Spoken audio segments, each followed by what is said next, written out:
Кого выберет нарцисс после тебя? Это важный вопрос, который касается женщин, которые либо недавно расстались с нарциссом, либо вот в таких отношениях находятся, что понятно, что расставание не за горами. Всегда возникает такой вопрос, а кого он после меня выберет, кем он меня заменит? Казалось бы, с одной стороны, с точки зрения такого холодного разума, какая разница? Ты с этим человеком уже не общаешься, он выберет себе какого-то там третьего человека, женщину, которую ты, наверное, никогда не узнаешь о ней. Зачем тебе об этом всем думать? Но с эмоциональной точки зрения этот вопрос имеет определенную логику. Дело в том, что когда мы вступаем в отношения с любым человеком, пусть даже и хоть бы и с нарциссом, у нас формируется эмоциональная привязанность, и даже когда мы с человеком расстаемся, мы еще как-то вот остаются такое следовые отношения, нам нужно как-то из этих отношений выйти. У меня под видео есть ссылка на мой курс про отношения, там где мы работаем над тем, как выйти из разрушительных отношений с нарциссом максимально экологично и потом восстановиться. Если интересно, можете посмотреть. Меня зовут Евгений Масеев, я психиатр и психотерапевт, и мы сегодня с вами поговорим о том, кого же может выбрать нарцисс после расставания с тобой, кем он может постараться тебя заменить, и самое главное, какие тут механизмы включаются, почему он именно так поступает. Если это видео интересно, ставь лайк, подписывайся на мой канал, и мы начинаем. Первая претендентка на то, чтобы заменить тебя, это может быть женщина, которая является полной копией тебя, только удобная. То есть, грубо говоря, с точки зрения нарцисса, это такая лучшая версия. Недавно ко мне обратилась женщина, которая рассказала свою историю. Там, в общих чертах встречалась она с мужчиной. Мужчина вначале ухаживал очень красиво. Как позже оказалось, это мужчина был с ярко выраженными нарциссическими чертами. А если у вас есть опыт общения с такими людьми, вы знаете, что вначале они очень красиво ухаживают. Вот он красиво ухаживал, было все хорошо. А вообще, начало любых отношений, оно такое, знаете, нарциссическое. Мы стараемся показать себя с лучшей стороны, надеваем свои лучшие там какие-то костюмчики, ведем себя как-то изысканно. Вот. Вначале все было хорошо, но потом как-то они столкнулись с тем, что сложно как-то договариваться. Дело в том, что эта женщина, она была такая умная, успешная, у нее был свой бизнес, кроме того, у нее такая яркая жизнь была, там разные хобби, спорт, там, путешествия. И, в общем, единственное, что про нее нельзя было сказать, это что она такая податливая, конформная, и это женщина, с которой нужно было бы договариваться. Вообще, это одно из основных требований к здоровым отношениям. Но поскольку нарцисс не умеет договариваться с другим человеком, потому что для нарцисса невозможно взять ответственность за свои ошибки. Нарцисс не может признать вину за то, что он что-то сделал, собственно, что да, здесь я накосячил. То, соответственно, они достаточно скоро расстались, но поскольку общались в одном круге, женщина заметила, что он нашел себе девушку, которая была младше значительно, и, в общем-то, вот он с ней везде как-то ходил. Женщина в своих переживаниях говорила о том, что он меня заменил на более молодую, и здесь больше как бы упиралась на то, что она как бы красивее. Хотя красивее она просто за счет того, что как бы моложе, это вообще сложно сравнивать, но вот она сильно по этому поводу переживала. По факту оказалось так, что мужчина-нарцисс просто выбрал себе молодую девушку, которая была менее опытна в жизни в целом, и в этом бизнесе, которым они занимались в частности. Она, конечно, на него смотрела глазами полными восхищения, потому что он уже столько всего добился. И она была очень для него удобной. То есть она совершенно была податлива, она соглашалась на все, что бы он ни говорил, постоянно давала ему бесконечное количество этого восхищения, как нарциссического ресурса. И вот он себе получил такую женщину к себе, так сказать, в полное свое распоряжение.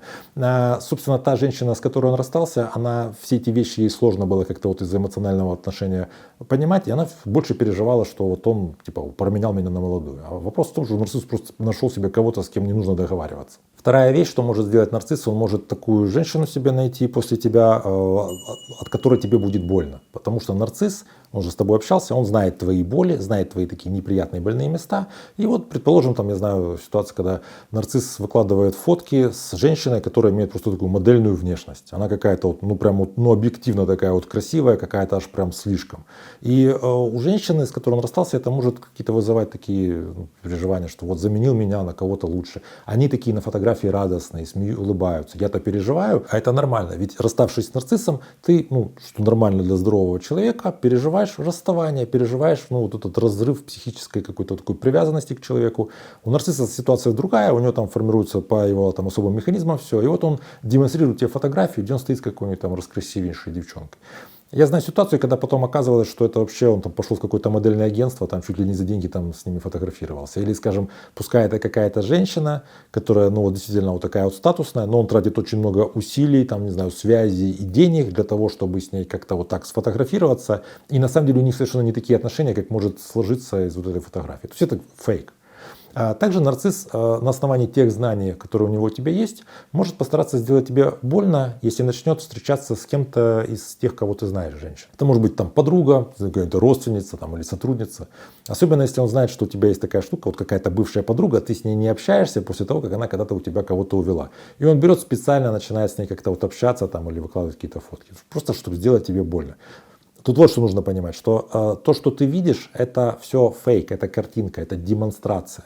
Это не то, что происходит на самом деле, это вот его попытка тебя как-то задеть. То есть тебе нужно понять, что он сейчас пытается тебя как будто бы втянуть в какие-то такие постоотношения. Поэтому на эти штуки вот не стоит вестись. Третья вещь, это нарцисс может найти себе такую женщину, которая не умеет выстраивать границы. Особенно если вы расстались с ним как раз таки по поводу того, что ты выстраивала свои границы, говорила, что вот так со мной разговаривать нельзя, вот эти вопросы нужно там как-то более технично задавать, там, ты не имеешь права меня контролировать, а нам нужно с тобой договариваться. Я уже говорил выше, что нарциссы договариваться не умеют, для них это очень сложно. Это сложно, потому что это предполагает немножко другой уровень организации личности. Соответственно, нарцисс может после тебя найти себе такую женщину, которая в отношения вскакивает очень быстро, без преконтакта, без вот этого вот такого, знаете, присматривания. А такое достаточно часто бывает у женщин, у которых есть проблема с осознаванием уровня внутренней тревоги. И, например, если у женщины долго не было отношений, навыки построения отношений немножко как бы утратились, и вот она видит мужчину, а это же мужчина с нарциссическими чертами, он очень ярко так вот ухаживает, там лавбомбинг происходит, и она просто влетает в эти отношения, то есть там границы изначально не выстроены, и дальше они и не выстраиваются. Соответственно, женщина находится, как будто бы в таком слиянии с нарциссом, а он ее воспринимает как просто человека, который постоянно интересуется мной. То есть в этой паре основные интересы и основная вообще повестка, это повестка вот этого вот мужчины, потому что женщина в этот момент просто потеряла себя, она без границ влетела в отношения. Это, кстати, распространенная ситуация, к сожалению, когда женщина влетает в отношения, не успевая выстроить границы. Если вы понимаете, что вам сложно выстраивать отношения, особенно в самом начале, как бы вот договариваться, не уходить в какие-то свои фантазии и очарования, а находиться в реальности, вы можете ко мне написать, у меня под видео есть ссылки на мои соцсети, записаться ко мне на личную консультацию, можно с этим поработать. Потому что тут вот просто важно заметить, где вы постоянно наступаете на одни и те же грабли, где вы постоянно делаете одни и те же ошибки. Как только вот эти вещи замечаешь, по крайней мере, в этом месте это узкое, так сказать, горлышко, оно уже преодолевается. Напишите, пожалуйста, в комментариях, вот если у вас есть такой опыт, что вы находились в отношениях с нарциссом, потом думаете ли вы о том, с кем он там дальше встречается? И если думаете, то какого характера это мысли? Скорее такое что-то мучительное, что вот он с кем-то там встречается, заменил меня кем-то, или наоборот это такое упоение, что теперь настал черед другой там страдать от него. Я думаю, что нам всем было бы интересно просто составить общую картину, что происходит с людьми после того, как они расстались с нарциссом, какая там внутренняя кухня варится.